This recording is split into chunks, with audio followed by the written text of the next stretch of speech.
হ্যাঁ, আসসালামু আলাইকুম। বড় ভাই, কি হয়েছে? ডায়াবেটিস, প্রেশার, কিডনিতে সমস্যা, হার্টে সমস্যা, প্রস্রাব পায়খানা ক্লিয়ার না, মাথাটা ঘুরায়, সব কিছু বইলা যান, চোখে কম দেখেন, চোখের পাওয়ার কমে যাইতাছে, অ্যালার্জি বইরা গেছে, শরীরে জয়েন্টে জয়েন্টে গিডায় গিডায় ব্যথা। বুঝছি। আরে সব কিছু তো আপনি বানাইছেন।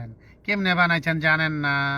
ওই যে ব্যথার লেগে যে ট্যাবলেট খাইতেছেন, ওইটা খাওয়ার পরেই তো আপনার কিডনি হার্ট দুর্বল হয়ে যাইতেছে, ড্যামেজ হয়ে যাইতেছে।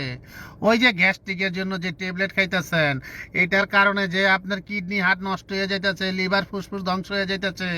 আপনি জানেন না তো? হ, ডিব্বা বইরা ওষুধ খাইবা শুরু করছেন, বাদ দেন।